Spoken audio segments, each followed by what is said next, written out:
First one up is from Samir. Hi, love the show. So, the critics' review embargo for Captain Marvel is March 5th as of today, only 3 days before the release on the 8th. Normally, when Disney feels good about their movie, they lift the embargo a week or longer before it's released. Should we be worried? All right, so that is a question that's been coming out a little bit. It's like, wait a minute. The review embargo is 3 or 4 days before the movie comes out. Doesn't Disney, and you're right, doesn't Disney normally lift the review embargoes much, much earlier? There's a caveat to that, though, and there's a big asterisk here. They lifted the social media embargo yesterday, which meant all the critics that have gone to see the film were now free to jump online on their social media platforms and share their quick thoughts about the movie. So while we're not getting their full laid out explained reviews, because they're trying to keep a number of things under wraps, much like they did with Infinity War. This is the exact same pattern they did with Infinity War. They are letting people hop online now to share their thoughts and opinions with everybody. And Rob, the reviews so far were 100%. I read a whole ton of people's reactions to this last night, and across the board, the reaction to this movie has been nothing short of completely outstanding. And it's not just that people are reacting, it's the people that specifically are reacting. That's impressive. Let's go over and take a look at some of the things that are being shared. Scott Menzel, he's the founder of the Los Angeles Online Film Critics Society. He wrote, Captain Marvel is everything that I hoped it would be. It feels completely unlike any other Marvel film, a unique and fresh take on an origin story that feels new. Brie Larson is fantastic as Carol Danvers. This is one of my favorite Marvel movies of all time. Eric Davis from Hollywood.com writes, Captain Marvel has a great 90s sci-fi vibe with a tone unlike any other Marvel film. We hear that a lot. A lot of people saying this is like no other Marvel film we've had before. Has a great 90s sci-fi vibe with a tone unlike any other Marvel movie. Really, it's retro and trippy, mysterious and dorky. It's funny and surprising in places and badass in all the right places. It remains entertaining because it's always changing. It's got the right stuff. Jim Javoda from IGN writes, Captain Marvel was a lot of fun, just enough 90s nostalgia without overdoing it. Brie Larson is great. Ditto Sam Jackson and Ben Mendelsohn. Goose the Cat is perfect. Okay, nice pun. Some nice surprises and clever decisions throughout. Cool science fiction elements and funny. Thumbs up. Eric Eisenberg from Cinema Blend writes, Captain Marvel is a blast. Had some cool surprises I definitely didn't see coming, and the mystery/origin it weaves is engaging and fun. Brie Larson is awesome and makes a fantastic first step into the MCU. But they go on. Peter Soretta from Slash Film writes, Captain Marvel is a great origin story. Brie's buddy cop chemistry with Samuel L. Jackson is so much fun, and her relationship with Lashana Lynch is the real heart of it. Ben Mendelsohn and the cat both steal the show.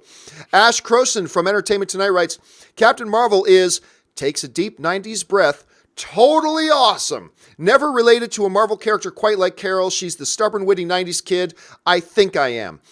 Jackie Ling from Entertainment Weekly writes, Captain Marvel had space battles, car chases, an amazing 90s soundtrack, and an adorable cat. A surprisingly fun script, laughed so much, great to finally see this kick-butt heroine in action. But guys, the best reaction, I thought, came from Angie Han, who I believe is over at IO9 right now. Anyway, but Angie Han had the best reaction. She wrote, Captain Marvel, well, Thanos is fucked. So there you go. These are just, and guys, believe me when I tell you, this is just a sample of the responses that came out last night, overwhelmingly positive. Now, here's the fun thing about this. I'm not going to throw anybody under the bus, but there are a couple of those critics that I know were very skeptical going into that film, that I know for a fact were quite skeptical about Captain Marvel going into the film. Now, I haven't seen the film yet myself. I wasn't there. I have the option of either going to one of the early press screenings or going to the premiere. I choose the premiere every time. So for all I know, the movie is hot, steaming garbage. I don't know. I haven't seen it. But it is rather intriguing to me that a couple of these people who I know were not optimistic about Captain Marvel went into it and are saying stuff like this. Rob, you're reading reactions like this and much more. By the way, I never saw a single negative reaction to this thing. Not one. A lot of things about Ben Mendelsohn is insanely good in this thing. A lot of stuff about this is unlike any other Marvel film we've ever seen before, which is not exactly something the trailers show us. The trailers, look, Rob, you and I have both said the trailers have not exactly blown us away. But anyway, you're hearing this stuff. How do you respond to stuff like this? What's your reaction hearing these reviews? Well, first of all, Marvel did send us our shill check, so we can cash it now. Now, Oh, that's sweet Disney money. What I don't understand, first of all, the idea that a studio would send us money to wax rhapsodic about their movies is just silly. But first of all, as you and I well know, there are things that happen in this movie that they don't want to reveal. Yes. And Marvel has been very good, and there's things that have been confirmed to me that I had hoped I would see, that I know I'm now going to see, that makes it makes me even more excited. And the fact that they Marvel has done, why people even want to bet against what the MCU is doing. Like there are naysayers that are going to poo-poo these movies, but for what they are such well-crafted and well-thought-through entertainments that do such a wonderful job of honoring their comic book origins while still building on a cinematic universe, the likes of which we've never seen before. And everybody's talking about the 90s nostalgia, but what really makes me look even more forward to this film is how people have really called it, other critics, not just the ones you wrote or read, that this is a cosmic space adventure, which is what I was hoping. And you get a little of that. You see that, okay, there's some things in space and there's maybe a battle or two, but I was hoping that this would be a cosmic romp, in addition to being a superhero origin story, in addition to being, in my mind, I think this is the long kiss goodnight of the MCU. Even though it's probably not, but Gina Davis, the mysterious female badass who has a shrouded past, teams up with Sam Jackson, and I after these responses last night, man, I am pumped. I mean, I want to do. I want to have my own Rocky montage as I work out, getting ready to go see this movie. Because man, I'm excited. Yeah, but what? One of the funny things here is to me, Rob, is it highlights, because we're reading all these different things, and it's not just a single dimensional thing that we're hearing about. It's not just people saying, "Well, yeah, it's fun."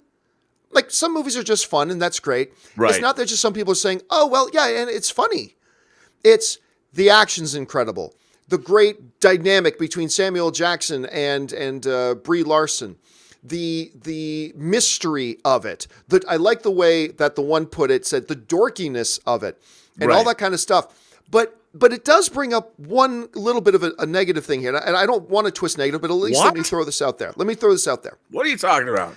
It kind of highlights to me again, because Rob, as I alluded to, neither you nor I were exactly blown away by the trailers for this film. No. We were not blown away by them. I mean, I thought they were okay. I thought the first one was decent for a first trailer.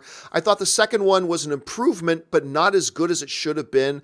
I enjoyed the final trailer, but at no point did we ever go like the Yesterday trailer, the Beatles movie, right? That Yesterday trailer came out and we were just like, wow, this has sold us. We're on board with this, all this kind of stuff. And I don't think there was ever a point for you or I that we ever felt like any of the Captain Marvel trailers gave us that experience. And so what I'm wondering is, okay, let's just go on face value for a second. Let's go on face value of what the reviews are saying, that it is fun and it's exciting, tremendous Ben Mendelsohn character, tremendous all this kind of stuff. If all that's true, and we have no reason to believe it's not, but if it is, why didn't you communicate any of that in your trailers? Like it's not like you've only put a one trailer. Like if it is all this, because I'm reading all this stuff and I'm like, this is for the same movie that we just saw all these mediocre kind of trailers for? Like, I don't know. How would you respond to my question like that? I just think they don't have to show us anything anymore. I mean, one of the great joys of Infinity War was going into that film and not knowing anything about it and being delighted every step of the way. Like, there was so much, Marvel's been really good about, they'll pick like 3 scenes from their movies and they keep recycling those scenes and adding a little bit more, sprinkling a little bit more and giving us a little bit more information. But really, they're keeping the joy of these movies under wraps, because I think what they've really come to understand is they've already got a built-in fan base. We're looking at the 21st and 22nd movies of Marvel, this initial 3-phase launch. over 10 years. And I think they've really ramped up the climax, and they just didn't want like, we know there's a cat in it. They've put this cat in the advertisement. There's a one sheet for the cat, and if you know anything about the Captain Marvel history, the cat could be a very interesting character, but we haven't seen the cat. We haven't seen Ben Mendelsohn really, maybe a glimpse, but we haven't seen him giving some villain monologue or something. And they've shown us, you can't go wrong showing Sam Jackson and Brie Larson doing a little, back and forth. And that's all we've got. And maybe, there's Annette Bening. Wow, she's in this movie. Who does she play? We don't know.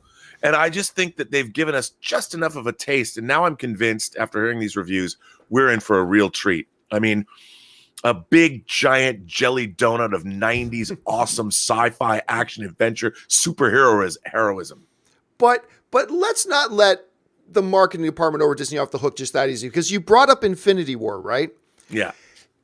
Infinity War's marketing did blow our socks off. Infinity War marketing, their trailers and stuff like that were the bang trailers that we keep talking about that we're waiting to see from like some other movies and stuff like that, like Endgame and things like that. The Infinity War marketing did give us that sense of adventure and excitement and the stakes that were at hand with Thanos and all that. It gave us all of that.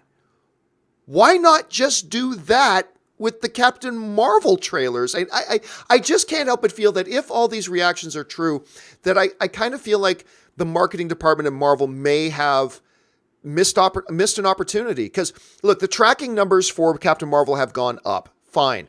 But I cannot help but think that no matter how big Captain Marvel opens, whether it's 90 million like I predicted, or 100 or 120, which is what Variety is saying now, or 160 that Box Office Pro is saying it's going to open at, regardless, I just can't help but feel that, the general sense around the internet about the Captain Marvel marketing was that it was okay. And I just can't help but feel like if they had just done what they did with Infinity War, which granted is not as easy as it sounds. I understand. I'm saying it as if it's the easiest thing in the world to do. And I acknowledge that it's not. But if they are, I cannot help but feeling it. It could have been potentially a much bigger opening weekend hit. But I don't know. But it's still encouraging to see this stuff. I mean, regardless, right? I think... Oh, go ahead. Sorry, I feel like Captain Marvel marketing is everywhere right now, or maybe I'm just like living in LA, but I just feel like it's in my face and posters are everywhere. People are talking about it. It doesn't seem like it's like, it seems like it's going to be a giant film to me. Whereas some of the other spinoff films, I feel like were kind of more out of nowhere to me. And look, absolutely. They are doing a lot of marketing. Mm-hmm. I'm just not sure how good the marketing has been. That's kind of my question. I kind of feel like as we're heading now into the final days before the movie comes out, I feel like the marketing department there at Disney and Marvel may have dropped the ball on this. But hey, the most important thing is the movie good? And what we're getting across the board right now is overwhelming positive reactions, even from some people that I know were very skeptical about this movie going in. So now look, guys, make sure you understand this.